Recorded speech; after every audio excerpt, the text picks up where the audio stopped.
Otca i Syna i Ducha Svätého. Pokoj s vami. Vaša excelencia, najdôstojnejší otec biskup, drahý náš duchovný oče, duchovní otcovia, drahí bratia a sestry, dovoľte mi čo najsrdečnejšie privítať medzi nami najdôstojnejšieho otca biskupa Monsignora Stolarika. Otec biskup, vitajte medzi nami. Prichádzate dnes medzi nás, aby sme spolu s vami oslavili sviatok svätej Barbory, patronky tohto nášho chrámu, ktorá za svoju vieru bola vlastným otcom väznená, kruto mučená a sťatá. K tejto mučenici dnes vo forme relikví pribudla aj ďalšia mučenica, prvá Slovenka, blahoslavená sestra Zdenka, ktorá pre skutok lásky k bližnému bola odsúdená, väznená, kruto mučená a Svätý Otec, teraz už blahoslavený Ján Pavol II, ju 14.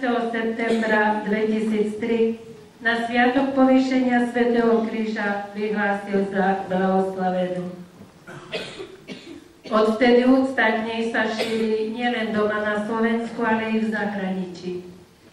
A svedectvo ľudí, ktorých modlitby boli na jej príhovor vyslyšané, neustále pribúda. Sestra Zdenka, ako viete, pochádza z kongregácie milosrdných sestier Svätého Kríža. Táto naša malá dedinka dala Svätej cirkvi 6 kňazov a 12 reholných sestier. Z toho 9 sestier je z kongregácie milosrdných sestier Svätého Kríža. Preto našou veľkou túžbou bolo, aby v našej rodnej dedinke bola prítomná sestra Zdenka, aby naše rodiny, naše veriaci na príklade jej života sa povzbudili a prehlbovali svoju vieru a oddanosť k Bohu a vypracovali si silu k trpezlivému neseniu každodenného kríža. Najdôstojnejší otec biskup, sestra Zdenka mala veľkú úctu k sviatostnému kňazstvu, veď za kňaza ponúkla ten svoj vlastný život. Preto vo svojich modlitbách chceme na vás a na vaše úmysly pamätať a mocnému príhovoru blahoslavenej Zdenky chceme zverovať vašu apoštolskú službu. Ešte raz buďte medzi nami srdečne vítaní.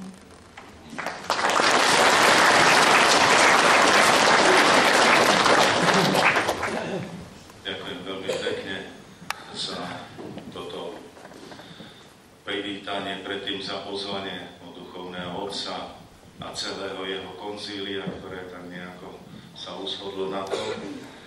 Pozdravujem jeho, všetkých prítomných kňazov ďalších, na čele s pánom dekanom, kanoníkom a všetkých ďalších bratia v kňazstve, bohoslovcov, milé reholné sestry. Keď som dobre počítal, 18 sestier, no ale 12 takých a 8 či...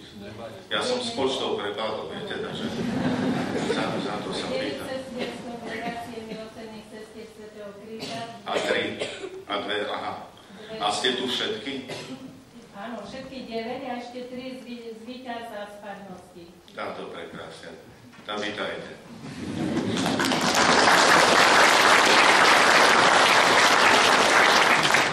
Aj vás teda takto sa patrí privítať, ak sa to stalo, lebo je to krásne gesto. Krásne gesto, keď toľko sestier odtiaľ a relikvia blahoslavenej Zdenky tu bude. Možno, že to vzbudí ďalšie povolania. Možno časom tu pribudne iná kostička. Uvidíme. Všetkých vás, drahí bratia a sestry, veľmi srdečne takisto pozdravujem, milé deti, milá mládež. A cíťme naozaj, ak sa stretávame v druhú adventnú nedeľu a zároveň chceme sláviť aj patrónku tohoto chrámu svätú Barboru, si uvedomme práve jej obetu, ale naozaj to nešlo o obetu, ktorá by bola bez duchovného obsahu. Tá sila hlbokého duchovného vstupu pri jej obrátení a pri položení života pod rukou vlastného otca, to musela byť veľká sila, na druhej strane veľká zloba. A niekedy ten svet je skutočne takto vyhrotený. Na jednej strane je veľká duchovná sila a na druhej strane je veľká zloba. A teraz čo zvíťazí? Ľudsky povedané, ona prehrala. Lebo skončila pod tou zlobou. Ale pred Božou tvárou, pozrite, ako dnes tu stojíme, ona je víťazkou. A tak si aj toto v adventnom čase uvedomme, že všetko, čo robíme pre svoj duchovný život, čo je dobré pre náš duchovný život a čo veľakrát nemusí byť porozumené našim okolím, nám napomáha k dosiahnutiu víťazstva. A tak aj v tejto chvíli, keď ticha uznajme svoje hriechy a modlíme sa. Pane Svätý Otče, Ty si dal ľuďom pravý chlieb z neba. Láskavo požehnaj nás i tento svätostánok, ktorý sme pripravili na úschovu sviatosti tela a krvi Tvojho Syna. Daj, aby sme sa klaňali tu prítomnému Kristovi, a tak sa stále zjednocovali s tajomstvom jeho vykúpenia, lebo on žije a kráľuje na veky vekov. Amen.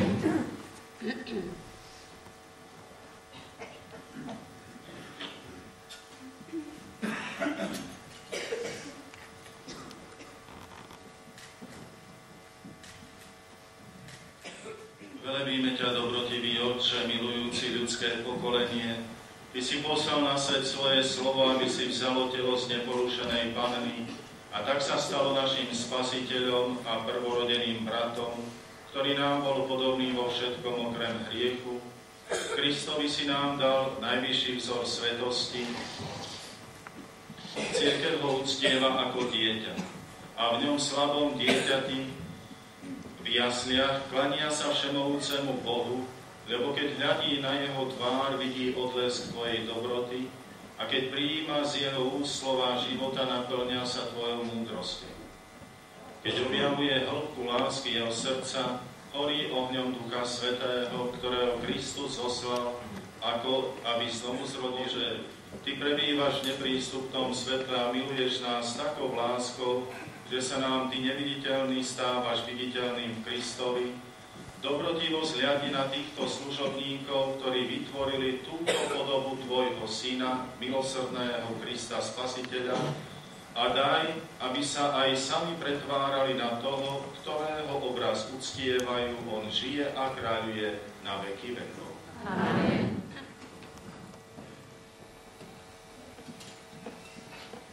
Milovaní bratia a sestry, s radosťou sme sa zišli na slávnosť požehnania doplnených častí tohoto oltára.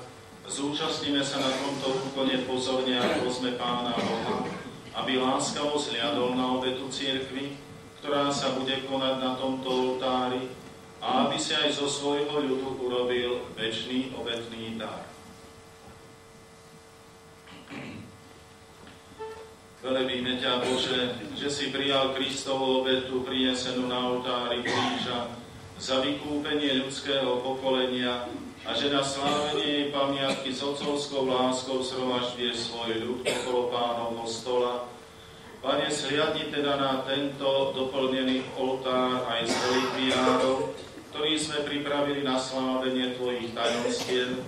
Nech je stredovodom našej chvály a vďaky. Nech je svätým oltárom, na ktorom budeme sviatostným spôsobom prinášať Kristovu obetu. Nech je stolom, na ktorom budeme lámať chlieb života a piť z kalicha bratskej jednoty.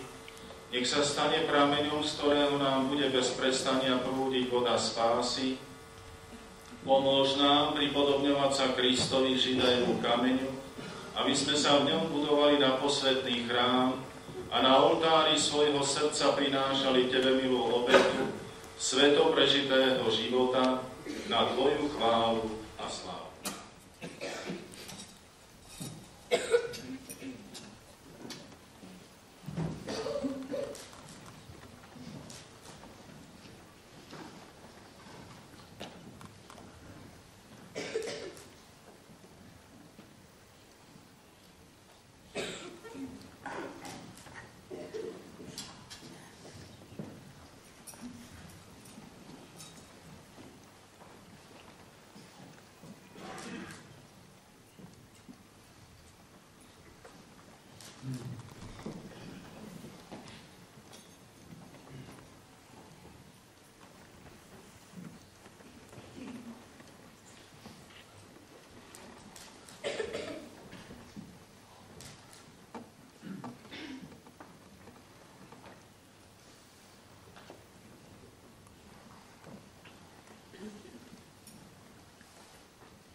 Na nasledujúci už decembrový týždeň, druhý adventný. Sväté omše, keďže tak proste povedali, ten duchovný rozmer otec biskup, ktorý vlastne nie je nejaký, by som povedal, čo nemá povedať, ale tento duchovný rozmer, ako sme dnes svedkami, aj to tak pekne poprepájané, nám prináša aj Zdenka Šelinková, ktorá je tiež panna mučenica, je to tak spojené, takto nadupľované, také by som povedal umocnené, že, a ja by som tak povedal, že Zdenka Šelinková a jej relikvia, ktorá bola rok a pol na fare, ona spôsobila to, čo spôsobila. Sestričky, keďže rozdávali relikvie, tak nezabudli ani na rodnú obec a preto pred rok a pol rokom mi odovzdali túto relikviu, že aj tu by bolo vhodné, keby bola. A tak začalo premýšľanie, ako to všetko sklbiť s pánom architektom Sitáčikom, ktorý je tu medzi nami, so svojou manželkou prítomný. Takže sme to začali nad tým rozmýšľať, lebo to nielen tak postaví relikviu. A nakoniec, vidíte, to je ten výsledok a za tým všetkým je Zdenka i verím, i naša patronka Svätá Barbora, a preto došlo k takejto zmene a myslím si takej zmysluplnej, takej krásnej. A včera, keď som sa bol pozrieť, lebo mi nedalo, aby som to neprišiel skontrolovať, tak naozaj som sa z toho veľmi tešil. A som rád, že na túto slavnosť som vás mohol všetkých poznať. Otec biskup, vy ste mali tu dnes premiéru, preto som na vás všetko navalil, že to zvládnete, ste veľký chlap, máte plnú zdaru Ducha Svätého, máte korene ako ja zo Stropkova, takže uniesiete, no keď nie ja, tak aj vy nie. Takže takto, no a som si povedal, že to zvládnete i požehnať oltár, i obraz, i nový bohostánok, takže verím, že ani vám teplota nesúpla teraz, že všetko je OK. No a som rád, že tu máme rodákov, kňazov, i z Čech, rodáka z Víťaza, Výpomocného, Františka, Petra, suseda z Križova, samozrejme, nezabudnem na pána dekana, bývalého pána farára, ktorý bol pri tom, keď tu na ten kostol sa rozrastol v 92. roku a o rok bude 20 rokov, ako tento rozšírený kostol stojí. A ja len chcem povedať, že to nie je všetkých prác koniec, čakajú nás ďalšie etapy, ale také praktické, lebo, jak sa hovorí o kostole, o tom sa musíte stále starať. Takže takto spolu tvoríme krásnu rodinu a isto vydám tu na milé sestričky, ktoré sú tu na vpredu, na ktoré nemôžeme zabudnúť. Pán biskup, viete, oni sa stále tu nás javujú ako huby po daždi, keď je svätá Anna. Vy, keď chodíte na svätú Annu, tak ste na tej strane, tu už je chotár a patrí to pod Kluknavu, ale my svätú Annu máme stále takto pod očami, pod kontrolou. A sestričky vždycky prichádzajú na tento odpust, ale teraz prišli aj mimo toho. Takže, lebo máme tu relikviu Zdenky Šelinkovej, ich spolu sestry. Takže, a samozrejme, máme tu aj ostatných hostí, ktorí zvyčajne pravidelne každý rok tu nám prichádzajú a tak spoločne vytvárame tú rodinu Božieho ľudu, ktorá vníma to Božie milosrdenstvo. Ja sa z toho obrazu veľmi teším. Chcem povedať, že s duchovným otcom Petrom sme boli zhodou okolností s učiteľmi z Víťaza v Poľsku na takej zájazde a sme chceli kúpiť obraz. Ale v celom Krakove nebol obraz, len v Lagevníkoch. Sme tam poprosili šoferov, aby sme otočili a išli tam. A vám poviem, že to bola, nie že zhoda náhod, to je, ako hovoríte, kto si sa musí za to modliť. Ten obraz ten deň bol prinesený, to nie je plagát, to je originálna namaľovaná olejomalba. A ten deň bol prinesený a ešte voňal celý obchod tou farbou. A keď sme prišli, to sme si vytipovali iný obraz, ale ten bol obsadený a ten bol jediný voľný. Hneď sme ho brali, sme nepozerali na cenu, sme brali. A ešte sme mali tú čest sa stretnúť s pánom Marianom, ktorý prišiel, sme si podali ruku pozrel poslednýkrát na obraz, zabalili sme, dali sme do autobusu na šírku presne na centimetre a sme ho priniesli v ten deň tu. Čiže neviem, či je to náhoda, ale asi nie. Takže a som rád, že to prázdne miesto, kde bola maličká Tereska Ježišková, teraz je veľký Ježiško. Takže som rád, verím, že nie je to veľmi blízke, lebo ešte keď som nebol seminarista, som vyšiel s nebolým jezuitom na bicykli na Svetové dni mládeže do Čerstochovej a sme boli, ešte tam nebolo postavené sanktuárium, do kostolíka, kde je obraz Božieho milosrdenstva. Ešte som len tak sa rozhodoval, či budem kňazom, či nie, a tam som sa modlil pri tom obraze po tom kláštore tých sestier a tam som sa pred tým obrazom modlil, takže aj nie je tento obraz blízky. Isto ten nápis skúsime, keď sa bude dať, keď bude mať financie, lebo už sme na minuse premáke.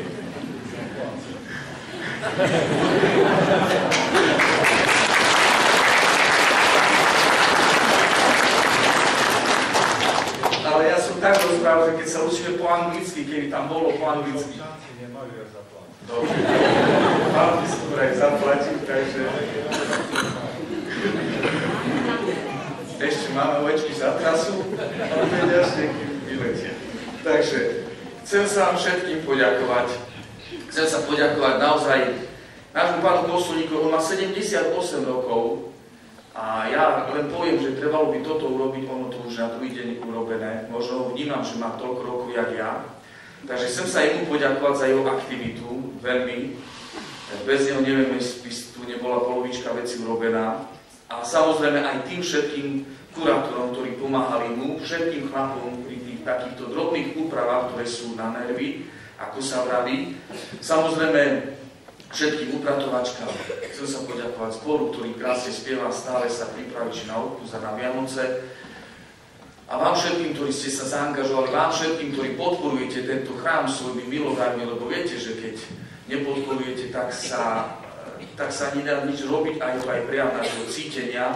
A myslím si, a teraz poviem pán biskup pravdu, máme peniaze, takže nemusíte. Lebo tí ľudia cítia z týchto chrámov a preto to všetko ide tak, ako ide. Takže nech tento chrám, ako duchovný otec, chcem povedať, slúži ľuďom tu na týmto, ktorí tu nabývajú, ktorí naozaj majú taký názov ovčie, naozaj verím, že to zvieratko ovčie je také príjemné a nám sprítomňuje i toho baránka Božieho Ježiša Krista, že títo ľudia majú rádi Ježiša Krista a verím, že vždycky, keď sa pozrú na tento obraz, si túto čnosť božskú ešte viac prehlbia. Chcem vám, pán biskup, poďakovať, že ste medzi nami boli, že ste tu. Verím, že sa vám páčilo prvýkrát, že možno budete si prijať repete, aby ste prišli medzi nás. A tak dovolte prijať od nás veriacich i od reholných sestier túto kyticu a takýto nevšedný dar Stavianska. Nech sa páči.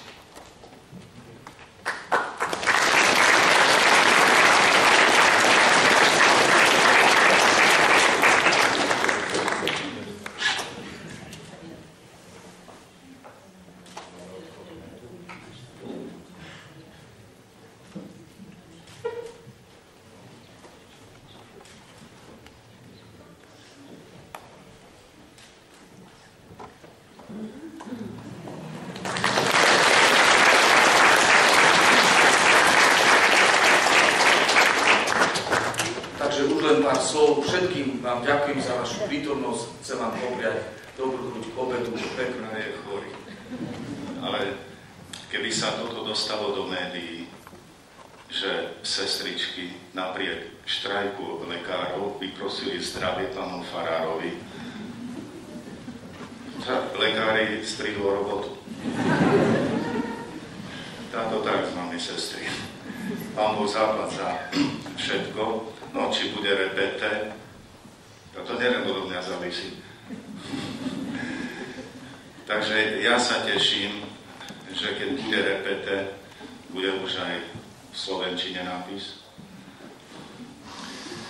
No a že bude tu znova také pekné spoločenstvo, naozaj vďaka aj spevákom za pripravené veci a prednesené, ale vám všetkým, čo ste sa zapájali do spevu od tých najmenších až po všetkých. Ďakujem bratom kňazom, že ste prijali pozvanie domáceho duchovného otca, rodákom, že ste prišli, sestrička, vám všetkým a tak ako už aj pán farár poprial, ja vám prajem pekné chvíle. Sú síce adventné, teda poznačené takým určitým tajomnom napätí a očakávania, ale to neznamená, že keď máte dnes odpust, že nemôžete sa plne tešiť a trošku aj večmi sa navzájom úctiť. Samozrejme, všetko z mierou, aby ste sa na mňa potom neodvolávali. Všetko z mierou. Takže prajem vám naozaj peknú pohodu aj doma a nech Pán Boh požehnáva to všetko dobré a krásne, čo v sebe nosíte. Prajem vám príjemný, požehnaný zvyšok adventu, krásne prežitie Sviatkov Božieho narodenia. Vám, deťom, neviem, či už topánky čistíte, Mikuláš bude tu chodiť, či nie? Či len v Širokom bude? No tam je kostol svätého Mikuláša. Zvykol aj tu chodiť. Hej? Táto asi sú vás pre deti, keď aj tu chodí. No to len také buďte i ďalej. No. Takže vám prajem naozaj aj bohatého Mikuláša, aj bohatého Ježiška. Pri nich vážená všemohúci Boh.